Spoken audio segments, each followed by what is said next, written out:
बोलो श्री प्राणनाथ प्यारे की जय। बोलो श्री सतगुरु महाराज की जय।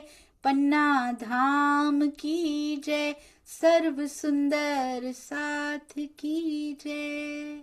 आप सभी सुंदर साथ जी के धाम हृदय में विराजमान शोभायमान हृदयेश्वर प्राणेश्वर प्राण प्रियतम आपके नूरी कोमल चरणार बिंद में कोटान कोट प्रणाम जी। श्री सिंधी मंथन आज 267वां दिन 267th डे। हुक्म और इल्म के खेल में आत्मा की परात्म नहीं आई है। यहाँ पे रूह ना इत रूहन की, बहुत ही सुंदर। परात्म तो यहाँ नहीं आई पर आत्मा आई है हुक्म और इल्म के खेल में। और कितना सुंदर ये थंबनेल है, ये देखिए। ये तारतम वाणी से सब कुछ समझा रहे हैं पिया जी। उन्हीं की आवेशित वाणी इनके धाम हृदय में बैठकर शोभा दी गई इंद्रावती जी को, और उनको कहते पढ़ इसको। ये देखिए सुंदर साथ जी कितना सुंदर। जब पिया उड़ेलते हैं ना तो आत्मा के हृदय में पूरा उड़ेल देते हैं।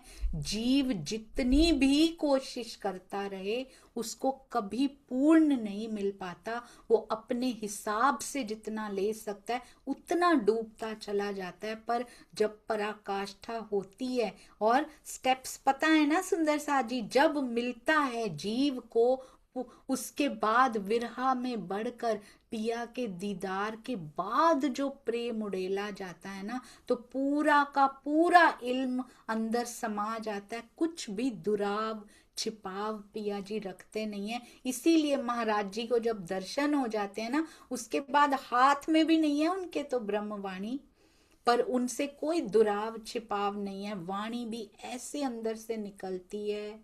वाह राजी वाह, बहुत सुंदर।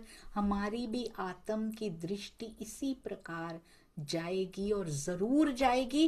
पूरी आशा लेकर चितवन में बैठना है कि आज तो पिया आप जरूर आओगे, आज तो जरूर आओगे। और चितवन के बाद भी यही गुहार कि मुझे इस लायक बनाइए, मुझे ऐसा बल दीजिए पिया जी। सतगुरु जी मुझे ऐसा बल दीजिए कि मैं अपने पिया जी के दर्शन कर लूं। अब इसके बिना हम हटेंगे नहीं। बहुत सुंदर सेवाएं हमारे प्यारे सुंदर साथ जी के चरणों में कोटि कोटि प्रणाम। ऐसे बच्चों के जीव भी पता नहीं कितना पहले ही करके आए हैं, जो इतनी यंग एज में 24/7 का अर्थ जानते हैं सुंदर साथ जी। हम जस्ट कॉल अवे भी नहीं होता, पहले ही पता चल जाता है। पहले ही दीदी कोई सेवा है, मैं सोचती हूँ अभी तो दिल में सोचा था कि मैसेज करूंगी, पहले कैसे आ गया, इनको कैसे पता लग जाता है। जिसकी उधर ही लगी रहती है ना कि हाँ मुझे सेवा चाहिए, मुझे सेवा करनी है, मुझे बहुत बहुत प्रणाम। और आपने कल देखा था सुंदर साथ जी चौपाइयां कौन सी आ रही थी और क्यों आ रही थी? उसमें था बहुत ही सुंदर, स्वामी जी ने लिखा है। कहते हैं कि चौपाइयों में कहते हैं कि इत रू ना कोई रूहन की, इस प्रकार की हिंदी की आती है। इसमें आता है हित रू ना काए रूहन जी। उसको समझाने के लिए ये खेल हुक्म और इलम का है, दूसरा कहीं भी कोई नहीं है। परात्म का दिल भी नहीं है यहाँ पर। यहाँ जो कुछ हुआ है हुक्म से हुआ।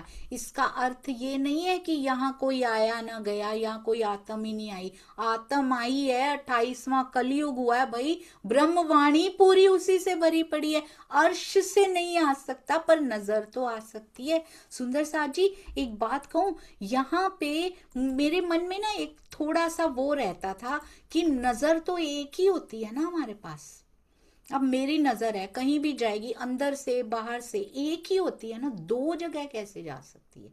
परात्म की नजर श्री राज्य के हृदय रूपी पर्दे पर उन्होंने अंदर हृदय में खींच रखी है। तो परात्म की नजर को आत्म भी कहते हैं। वो इधर कैसे आ गई? नजर तो उधर देख रही है, उनके दिल रूपी पर्दे को देख रही है। तो वो इधर क्या करने आ गई, कैसे आ गई वो? मतलब दो नजरें हैं क्या, उसमें से एक नजर निकल के उनके दिल में गई और एक नजर इधर काल माया में आ गई? Are there two two of them? क्या वहां पे दो हैं? द्वैत तो वैसे ही नहीं होती वहां, एक ही परात्म की दो नजरें कैसे बना देंगे?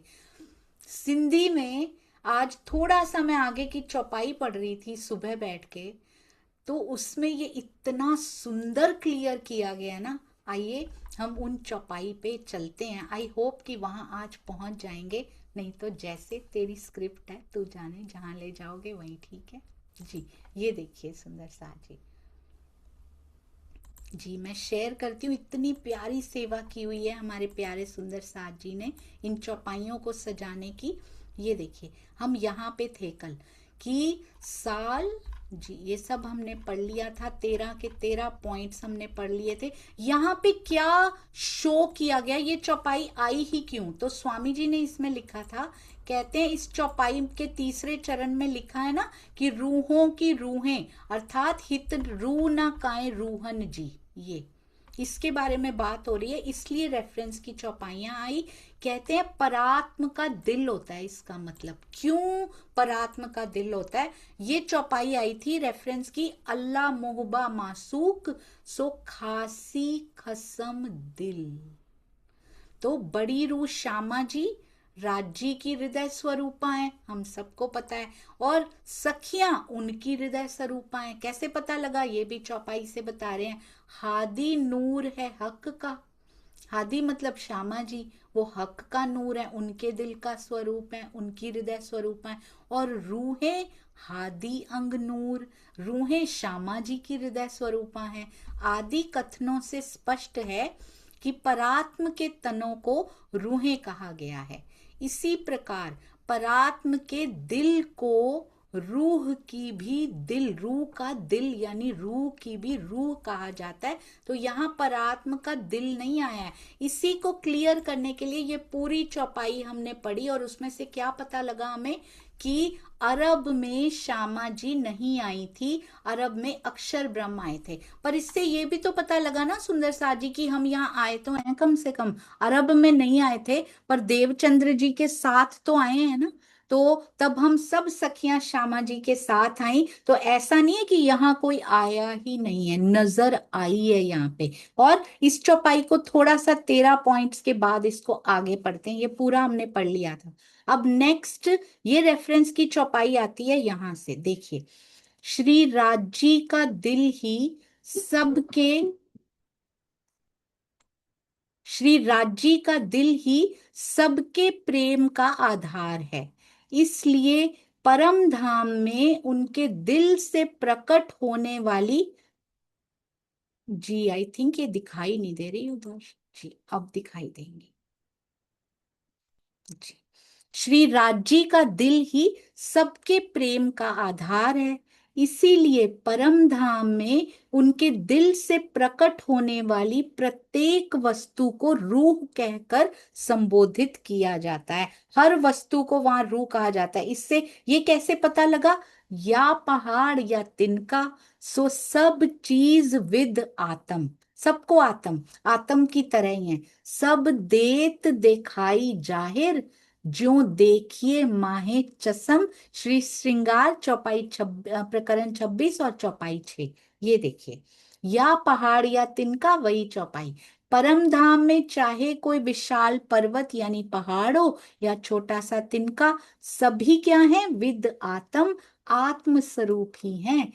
सब देत दिखाई जाहिर, कैसे? जिस दृष्टि से हम उन्हें देखते हैं, जो देखिए माहे चसम, जिस चश्मे से, जिस दृष्टि से हम उन्हें देखते हैं, सभी उसी रूप में, सब देख तेत दिखाई जाहिर। तभी तो पल पल में श्रृंगार बदल जाते हैं, जिस दृष्टि से हम जैसा देखना चाहते हैं। यानी कि पहाड़ को तिनका देखना चाहे या तिनके को पहाड़, तो वैसा ही दिखाई देगा।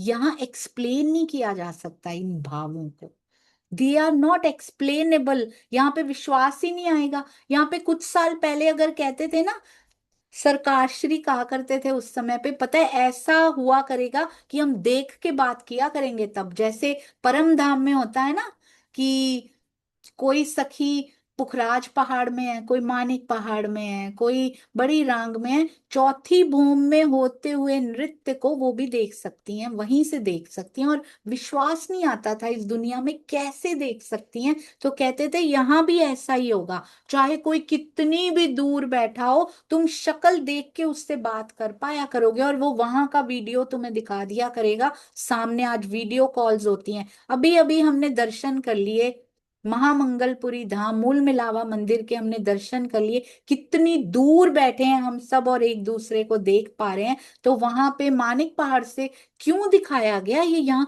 ताकि विश्वास आए हमारे जीव को कि ऐसा हो सकता है। आगे आगे टेक्नोलॉजी क्यों बढ़ती जा रही, इसी खेल में इतनी क्यों बढ़ती जा रही है, क्योंकि रूहें आई हैं इस बार सुंदर साथ जी। क्या आपको लगता है बाकी करोड़ों ब्रह्मांड पैरेलल में चल रहे हैं, वहां भी ऐसा कुछ हो रहा होगा? वहां रूहें नहीं है सुंदर साथ जी। यहाँ पे स्पेशल फैसिलिटीज दी गई हैं ताकि हम विश्वास कर पाए कि हमारी वाणी में जो लिखा है ना वो कैसे घटित हो सकता है। तो जिस दृष्टि से जैसे देखना चाहे हम उनको देख सकते हैं। यहाँ पे वर्णन किया जाता है केवल इसलिए कि हम उस शोभा में, उस श्रृंगार में 25 पक्ष में हम घूम पाए। कम से कम एक स्टिल वर्णन तो कर दिया गया। क्या राजी सेम ही कपड़े पहन के सेम ही श्रृंगार धारण करके बैठे रहते हैं? नहीं। जिस पल में महामती जी ने एक पल के श्रृंगार का वर्णन किया है, ये केवल एक पल के वस्त्रों का, वहां पल पल में बदलता है। तो जब भी वो दर्शन करती होंगी हर बार नित्य नौतन श्रृंगार होता होगा। वाणी में कैसे समाएंगे 18,758 में, और कितना लिख दिया जाएगा उसके बारे में। एक पल के श्रृंगार का वर्णन है वो सिर्फ, और वो भी हमसे हो नहीं रहा, वो भी हम देख नहीं पा रहे हैं। बता दिया गया, उनको बताया नहीं गया था। उनको तो डायरेक्ट धनी से मिला है। हमें तो उन्होंने बता दिया ऐसे होता है, तुम ये तो देख लो कम से कम, पका पकाया तो देख लो कम से कम। फिर उसके बाद वो ऐसे बदलता जाता है। तभी तो सुंदर सा जी 8-8 घंटे करते क्या आंखें बंद करके, 20-20 घंटे साधना में से उठने का मन नहीं करता, करते क्या है 20 घंटे? हमें तो 1 घंटा ऐसे हो जाता है कि बहुत दर्द हो रही है या ऐसा हो रहा है इधर। क्या करते हैं? पल पल में बदलती शोभा बांधे रखती है उनको, निकलने ही नहीं देती सुंदर सा जी। तभी तो कहते हैं पलकें उठाना मुझे बोझ लगता है। महाराज जी कहते हैं ना, क्यों कहते हैं? कोई तो कारण होगा क्यों बोझ लगता है। अंदर इतनी सुंदरता, इतनी शीतलता, इतनी कोमलता, और जब आंखें खोलते होंगे तो यहाँ पर कितना कितना हार्ड सरफेस दिखाई देता होगा। आप समझ पा रहे हैं इस बात को? कितना विशैला दिखाई देता होगा इधर, कि कितना अलग डिफरेंट, जैसे कि मिश्री के पहाड़ की चींटी नमक के पहाड़ पे देख रही हो, तो उसका दिल ही नहीं करता आंखें खोलने को कि इसको नहीं देखना, मैं उसी में ठीक हूँ। वो नमक के पहाड़ पे बैठ के भी मिश्री के पहाड़ की चितवन करती रहती है और स्वयं को वहीं पाती है। उसकी स्थिति वैसी हो जाती है, पल पल बदलते हुए। क्या यहाँ पे एक छोटे से शहर में भी चले जाए ना सुंदर सा जी, कितना कुछ, कितने अट्रैक्शंस, आप किसी देश को घूमने जाइए पूरी लिस्ट बन जाती है, पर 5 दिन में, 7 दिन में, 10 दिन में वो देश पूरा नहीं हो पाता। उसमें डीप इतने सुंदर सुंदर पॉइंट्स होते हैं देखने वाले, वो छूट जाती हैं जगह, फिर भी छूट जाती हैं जो लोकल लोगों को पता होती हैं, वो नहीं देख के आ पाते हम कहीं भी। तो सोचिए परम धाम क्या इतना छोटा सा होगा, बस इतनी सी अट्रैक्शंस है कि एक पुखराज पहाड़ है, एक गिनी चुनी, मतलब मानिक पहाड़ है, फूल बाग है, नूर बाग है, अनबन है, धूप धुलीचा है, और इधर बट पीपल की चौकी है, लाल चबूतरा, सातवन, उधर बड़ी रांग, छोटी रांग, अक्षरधाम, बस कुंज निकुंज, इतना ही, 24 हांस का महल और बन की नहरें, ये सब बस, दैट्स इट, गिनी हुई, मतलब गिन के आप 25 पक्ष धाम धनी, दैट्स इट, इतना ही होगा वहां पे? नहीं, वो जो बेहद से भी बेहद है, कितना होगा, उसको यहाँ नहीं समाया जा सकता। वो छोड़ दिया गया है, वो लूज एंड छोड़ दिया गया है। चितवन में बैठो और देखो, जितना परोसा है उतना तो देखो पहले, वो खींच लेगा बेहद की तरफ पे, फिर वहां से निकलने की इच्छा ही नहीं होगी। फिर आंखें, इतना नहीं है, हम परम धाम जाके जब देखेंगे ना, या चितवन में पहुंच जाएंगे तो देखेंगे ये तो इट्स कंप्लीटली डिफरेंट जो हमने पढ़ा था। उस पल में तो परम धाम ऐसा दिखाई दे रहा है, 25 पक्ष नहीं, 25 गुना अनंत पक्ष है वहां पर सुंदर साथ जी, अनंत परम धाम। इसीलिए तो निकलने की इच्छा ही नहीं होती, इतने इतने घंटे क्या, पूरा जीवन, इतने सारे 1000 साल भी कोई बैठा रहे तो परम धाम नहीं खत्म होता देखने से। हमने कभी देखा नहीं है। महामती जी बार बार कहती हैं, पर इसमें परिक्रमा में बार बार कहती हैं, तुम खुद देखो तो पता लगे। क्यों कहती हैं जब सारा बता ही दिया है? सारा नहीं बताया जा सकता सुंदर सा जी। कहते हैं जिस दृष्टि से हम उनको देखते हैं, उस रूप में वो दिखाई देते हैं। संपूर्ण परम धाम, बहुत सुंदर भावार्थ में पूज्य स्वामी जी लिखते हैं, श्री राज्य के दिल का ही प्रकट रूप है। यद्यपि बाह्य रूप से संपूर्ण 25 पक्ष एवं लीला रूप सामग्री अलग अलग रूपों में दिखाई पड़ती है, किंतु आंतरिक रूप से देखने पर यह स्पष्ट होता है कि सभी पदार्थ आत्म स्वरूप हैं और अपने प्राण वल्लभ को अपने प्रेम से रिझा रहे हैं। किसी को सखियों का आकार दिया है, किसी को पुखराज का आकार दिया है, किसी को मानिक का आकार दिया है, पर भाव तो सबके एक जैसे ही है ना सुंदर साथ जी। रिझाते तो सब प्रेम से ही है ना। किसी को पशु पंखियों का आकार अलग अलग है, कोई खूब खुशहालियों के आकार में है। जैसे यहाँ पे तन बदलता है ना, आकार थोड़ा अलग हो जाता है, नैन नक्श थोड़े अलग हो जाते हैं, और हम सतगुरु को पहचान ही नहीं पाते कि ये तो वही है, ये तो मेरे सरकार श्री हैं, ये तो मेरे महाराज जी हैं, ये तो वही भाषा बोलते हैं, ये तो वही मीठी बोली बोलते हैं। हम पहचान नहीं पाते, सालों निकल जाते हैं उस पे विश्वास आने में कि ये वही बोल रहे हैं जो मेरे सतगुरु महाराज जी बोलते थे। आप सच सच दिल में सोचिएगा, क्या नाग जी और संग जी से कम है सुंदर साथ जी हम? उन्होंने माना था कि इनके अंदर सतगुरु महाराज जी की बैठक है, इनकी वाणी बोलती है, पर वो मुकर गए। हमारा भी हृदय कई बार गवाही दे रहा होता है, पर हम अपने सतगुरु के तन से चिपके होते हैं, हम अपने सतगुरु के तन को, वो तन छोड़ चुके हैं, पर हम उसी से इतना जुड़े होते हैं कि हम दूसरे तन में बर्दाश्त नहीं कर पाते, हम सहन नहीं कर पाते कि इनकी वाणी में इतनी शीतलता कैसे है, ये तो मेरा सतगुरु सबसे बड़ा, क्योंकि हमने तन से हट के उनको पहचाना ही नहीं। तो इसलिए प्रत्यक्ष हम भी प्रेम जी, और प्रेम जी नहीं, संग जी और नाग जी ना बने, हम प्रेम जी बने। हम बार बार झूठी तसल्लियां अपने हृदय को ना दें कि मेरे सतगुरु जो थे वैसे और कोई नहीं हो सकते, अगले तन में वो प्रवेश नहीं कर सकते, वो तो चले गए, या फिर वो सबके अंदर आ गए, अब सब बराबर हो गए। एक, जब तक मैं हूं मेरा सतगुरु रहेगा, किसी ना किसी ऐसे बेस्ट तन को लेकर रहेगा जिसकी रहनी पे कोई उंगली ना उठा पाए।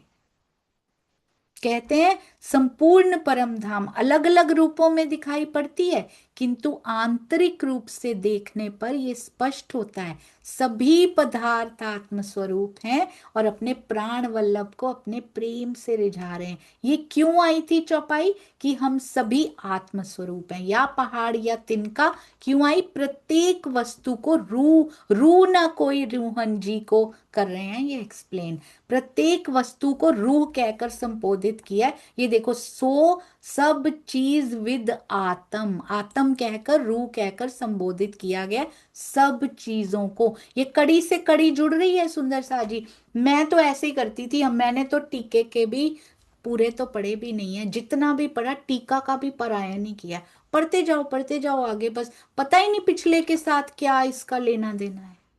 क्यों शुरू की ये रेफरेंस की चौपाई, यही क्यों चुनी गई? ऐसे टीका के प्रति भी अपनी दृष्टि कोण बदल के देखिए कि स्वामी जी के अंदर जो भाव लहराए वो इसी चौपाई पे जाके वो लहर क्यों रुकी? क्या लेना देना है इस चौपाई का? कौन सा अकाउंट चल रहा है इन चौपाइयों का आपस में? ये आपस में क्या बातचीत हो रही है पिया जी के ज्ञान में स्वरूप में? ये क्या बातचीत हो रही है? ये जो हाथ है ये गाल पर क्यों चला गया? आप समझे मेरी बात को?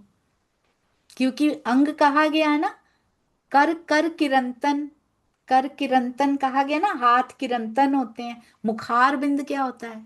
मुखार बिंद श्रृंगार है ना? तो फिर ये कर जो है ये श्रृंगार के पास क्यों गए? यानी कि किरंतन में श्रृंगार की चौपाई कहाँ से आ गई?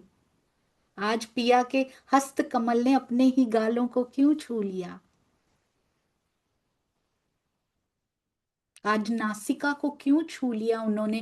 वो चौपाई इसमें कैसे आ गई? क्या इनका आपस में, ये भी जो उनके अंग हैं ये आपस में उनकी कौन सी लीला चल रही है? ये लीला अगर भावार्थ नहीं पढ़ेंगे, हम मिस करते हैं कई बार। भावार्थ मत पढ़ो इनके, क्यों? इसका मतलब हम पिया जी के अंगों की आपस की लीला भी मिस कर रहे हैं। हमने कभी इस नजर से जाना ही नहीं कि उनके अंग एक दू, हम ही तो हैं उनके अंग। पिया जी के भी अंग लिखे हैं, श्यामा जी के भी लिखे हैं रूहों को। तो उनके अंग की आपस की लीला हम मिस कर रहे हैं। आपस में भी तो प्रेम करते, एक अंगुली क्या दूसरे से प्रेम नहीं करती? तभी तो इकट्ठी हैं, प्रेम से ही तो सराबोर हैं। तो ये कैसे सागर की चौपाई इनमें आ गई सिंधी में? क्यों आई नासिका के पास सागर की चौपाई?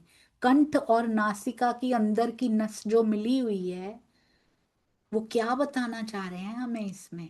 कहते जिमी जात भी रूह की, जिमी भी रूह की, उनको भी रूह कहा गया। रूह जात आसमान, जल तेज वाय सब रूह को।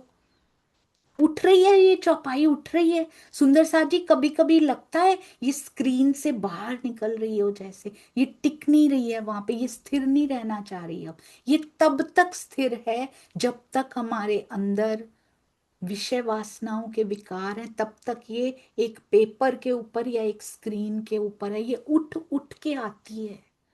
ये स्थिर नहीं रह पाती, उसके बाद चेतन हो जाती। ऐसे लगता है स्क्रीन से बाहर आ रही हूँ और अंदर प्रवेश कर रही हूँ, कि उनसे भी रहा नहीं जाता।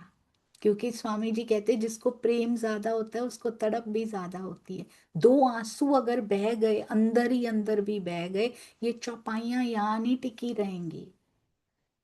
ये हमारे हृदय पे अंकित हो जाएंगी जाके, और वहां से कोई अलग नहीं कर पाएगा। टीका का भी पारायण नहीं करना है, उसकी कड़ी से कड़ी नंगों की लीला को आत्मसात करो। एक ही ग्रंथ पढ़ो सुंदर सा जी, पर उसको ऐसा पढ़ो कि वो पढ़ना ना रहे, वो लीला बन जाए। कहते जल तेज वाय सब रूह को, सब रूह है देखो। रूह जात अर्स सुभान, अब श्रृंगार में थे अब सागर में आ गए। बहुत ही सुंदर। कहाँ कहाँ से खोज के लाते हैं, खोजनी भी नहीं पड़ती उनको सुंदर सा जी, उनको नहीं खोजनी पड़ती। उनके अंदर सागर है, सतगुरु के अंदर सागर है। साधना पे जाते हैं और टीके होते हैं, उसके बाद क्या कमाइयां करके लाते हैं, क्या क्या लीलाएं देख कर आते हैं और फिर आकर लिखते हैं। भावार्थ कभी मत छोड़िएगा। चौपाइयां तो छोड़ने का सवाल ही पैदा नहीं होता, वो तो मूल हैं। अर्थ बहुत सुंदर और भावार्थ अति अति सुंदर। सब कितने सुंदर सुंदर साजी, ये महामती जी के हृदय में आई। और ये हमारे सतगुरु के हृदय में उन्होंने ही समाई। अब क्यों कह रहे हैं ये देखिए, जिमी जात भी रूह की, कितना सुंदर डिजाइन किया है हमारे प्यारे सुंदर साथ जी ने।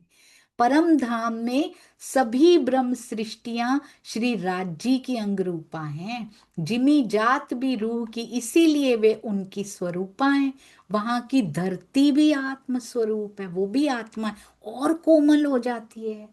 राजी ने कदम रख दिए, मेरी श्यामा ने कदम रख दिए, चौकी से उतार के डायरेक्ट धरती पे। चौकी पे थे तब भी तो धरती पे ही थे, चौकी भी तो धरती पे ही है, पर डायरेक्ट अब मेरे ऊपर चरण रखने वाली हैं, और कोमल हुई जाती है धरती। कैसे रिझाती है, फूल और कोमल हुआ जाता है, पहले इतना कोमल है। राजी, श्यामा जी, सखियां उन फूलों को हाथ लगाती हैं, वो और कोमलता धारण कर लेते हैं कि डायरेक्ट डायरेक्ट कांटेक्ट हो रहा है मेरे साथ। बहुत सुंदर है। कहा कैसे निकलेंगे उस लीला में, एक बार आनंद आना शुरू हो गया। इसीलिए बैठिए चितवन में। सुंदर साथ जी, वो रास्ता मिलेगा नहीं, नहीं तो इमरजेंसी में अभी ढूंढ के रखेंगे, जीपीएस लगाना शुरू कर देते हैं। पेट्रोल नहीं है हमारी गाड़ी में, गंदगी बहुत है इसमें, प्रेम का पेट्रोल डालना है। गंदगी में वो पेट्रोल की क्वालिटी भी खराब हो जाती है। साफ कीजिए, बैठेंगे चितवन में, साफ होना शुरू होगा इंजन इसका भी। उसके बाद राजी उड़ेलेंगे, लगाएंगे प्राइमर पेट्रोल का पहले अंदर। देखिएगा कैसे स्टार्ट होने की आवाज आने लग जाएगी इसकी, धीरे धीरे भरते जाएंगे इस दिए को, ताकि बाती उनकी प्रेम के घृत में डूबी रहे। जल तेज वाय सब रूह को, यहां तक कि आकाश भी आत्म स्वरूप होकर अपने प्राण वल्लभ को रिझाता है। बहुत सुंदर। धरती कोमल हुई जाती है तो आकाश कैसे हुआ जाता होगा। आज वनों में निकले हैं, यहां तक कि मूल मिलावे में बैठकर भी सारी मंजिलें, एक बड़ा सुंदर वर्णन करते हैं जवाहर दास महाराज जी कि 10वीं पर बैठकर भी, जुगल दास महाराज जी ने लिखा है शायद ये, 10वीं आकाशी पे बैठ के भी आप पहली भौम को देखना चाहो आप देख सकते हो, ट्रांसपेरेंट हो जाता है सब कुछ। वहां सब खुली किताब है, सब ट्रांसपेरेंट है। तो प्रथम भूमि में बैठकर आकाश को देखना चाहें तो क्यों नहीं देख पाएंगे। 10वीं आकाशी पे नहीं जाना पड़ेगा, उसके लिए रंग महल से बाहर नहीं निकलना पड़ेगा, छज्जे पे नहीं आना पड़ेगा, परिक्रमा रॉस पे नहीं आना पड़ेगा। जहां बैठे हैं मूल मिलावा में बैठकर भी आकाश की ओर नजर करें, सब ट्रांसपेरेंट। दृष्टि अगर ट्रांसपेरेंट चाहती है तो हो जाएगा। अगर ऊपर का चंद्रवाई देखना चाहती है तो चंद्रवाई देखेगी। आकाश कहेंगे नहीं, तुम्हारा आज दिल चंद्रमा का है, आकाश कोमलता धारण कर लेंगे। आप चंद्रमा को देखिए अभी, जैसे ही दिल की आकाश देखूं सब कुछ ट्रांसपेरेंट होकर आकाश दिखाई देंगे। वो कैसे प्रेम करते होंगे पिया जी को, जब चाहो बूंदों से बरस जाते होंगे। जब मीठी सी धूप चाहिए, आता है झरोखे में बैठकर धूप ले रही हैं रूहें। जब चाहिए हवा चाहिए, तेज जल तेज वाय सब रूह को, सब इच्छाएं जैसा करो वैसे होने लगता है, प्राण वल्लभ को रिझा रहे हैं सब। परम धाम में लीला रूप में दिखाई देने वाला जल, दिखाई दे रहा है जल, लीला रूप में दिखाई दे रहा है वो प्राण प्रियतम। कौन रिझा रहा है, जल प्रियतम को रिझा रहा है क्या, या प्रियतम जल बनकर रिझा रहे हैं बाकी पूरे परम धाम को। क्या आकाश प्रियतम को रिझा रहा है, या प्रियतम ही आकाश का रूप लेकर पूरे परम धाम को रिझा रहे हैं। यही तो समझ नहीं थी, यही तो दिल के भेद खोल खोल के बता रहे हैं। देखने में एक तरफ से देखें तो लगता है धरती कोमल हुए जाती है, या प्रियतम कोमल हुए जाते हैं अपनी श्यामा के लिए, अपनी सखियों के लिए, अपने पशु पंखियों के लिए, अपने वनों के लिए, वृक्षों के लिए, थंबों के लिए। कौन कोमल हुआ जाता है? यहाँ भी वही कोमल है। हमने कैसे दिल कर लिए सुंदर साथ जी यहाँ पे बैठ के। आइए कोमलता धारण करें एक दूसरे के लिए। ये सब बातें अच्छी नहीं लगनी चाहिए। अब यहाँ की बातें, पिया की बात सुंदर लगे। उन्होंने कितना रिझाया, कदीम से रिझाते आ रहे हैं। कहते अब आओ इश्क लेके धाए, तुम भी आओ अब। कहा था ना इश्क बड़ा है। शून्य इश्क वाले संसार में लेकर आ गए, पर वहां भी इश्क लेकर आ गए कि करो अर्जित, यहां भी ले आता हूं तुम्हारे लिए। इतना प्रेम करते हैं कि जो असंभव था उसको भी संभव कर दिया यहाँ पे। दुनिया वालों को, जिसको नाम तक नहीं पता था, उनके सामने खड़े होके ये सारी लीलाओं का वर्णन करें। दुनिया वालों को चाहिए ही नहीं, वो कान ही नहीं देते इस तरफ। वो कहते हैं हम बढ़िया हैं, हमें अपने घर अच्छे बनाने, हमें ये करना है, हमें वो करना है, हमारा इनसे कंपटीशन। हम क्यों रल गए उनमें? हमारे तो प्रियतम है ना। हम कैसे भूल गए सुंदर साथ जी? सबसे प्रेम कीजिए, क्योंकि हम प्रेम की स्वरूपा हैं। हम प्रेम के सागर के अंश हैं, इसलिए सबसे प्रेम कीजिए। सब तो यहां से जन्मे हैं ना, हम तो यहां से नहीं जन्मे हैं। हमारा मूल यहाँ पर नहीं है, उनका मूल यही है। तो वो वैसा ही व्यवहार करेंगे यहाँ जैसा। हम ऐसा व्यवहार करेंगे तो कैसा लगेंगे? कैसे लगेंगे? हमारा मूल, हमें अपने मूल जैसा व्यवहार करना है ना। हमें अपना गोत्र दिखाना है। चिदानंद गोत्र है सुंदर साथ जी, वो दिखाना है हमें यहाँ पे। कहते हैं जल वायु अग्नि भी आत्मा के स्वरूप में धाम धनी को रिझाते हैं। और ये ऐसा लिखा है, या धाम धनी जल वायु अग्नि बनकर हमें रिझाते हैं। बहुत ही सुंदर, अति अति अति सुंदर। अब क्या कहते हैं अगली, इस मायावी खेल में श्री राज्य के आदेश से परात्म का प्रतिबिंब ही इस खेल में आत्मा के रूप में कार्य कर रहा है। जिस प्रकार परात्म का दिल होता है, उसी प्रकार आत्मा का भी दिल होता है। किंतु आत्मा और उसका दिल, ध्यान दीजिएगा, मात्र प्रतिबिंबित स्वरूप ही है। आत्मा तो परात्म की प्रतिबिंब स्वरूपा है ही, और आत्मा का दिल भी परात्मा के दिल का प्रतिबिंब स्वरूप है। तभी तो, क्योंकि परात्म के हृदय में 25 पक्ष समाये हैं, श्री राज्य हैं, इसीलिए आत्मा के दिल में भी प्रतिबिंब रूप में राज्य और 25 पक्ष सब विदवतन समाये हैं, परंतु प्रतिबिंबित स्वरूप में। जिसके अंदर आवेश स्वरूप की बैठक हो जाती है ना, तब उसको साक्षात होने लगता है अनुभव। सिफत ऐसी कही मोमिनो, ये कल करेंगे सुंदर साथ जी। ये बहुत सुंदर, इतना सुंदर भेद खोलती हुई चौपाई है। कल सिंधी ही है हमारी, और परसों बीतक होगी महाराज जी की बीतक के साथ। बोलो श्री प्राणनाथ प्यारे की जय। बोलो श्री सतगुरु महाराज की जय। पन्ना धाम की जय। सर्व सुंदर साथ की जय। प्रणाम जी सुंदर साथ जी। आप सबके चरणों में कोटान कोट प्रणाम। बस इस छोटी सी सखी को साथ साथ माफ करते जाइएगा। वैसे ही धनी को रिझाने में, उनको पाने में यहाँ पे इतनी मुश्किलें हैं। ऐसा ना हो किसी सखी का दिल जाने अनजाने दुख जाए और वो भी रास्ते में रोती हुई मिले कि तूने मेरा दिल तोड़ा था। इसीलिए मुझे कृपया क्षमा कीजिएगा, मुझसे भूल हुई होगी। और मैं आप सबसे क्षमा मांगती हूँ, अगर हुई भी हो तो कृपया मुझे बता भी दीजिएगा। मैं सबके सामने भी माफी मांगने को तैयार हूँ। प्रणाम जी।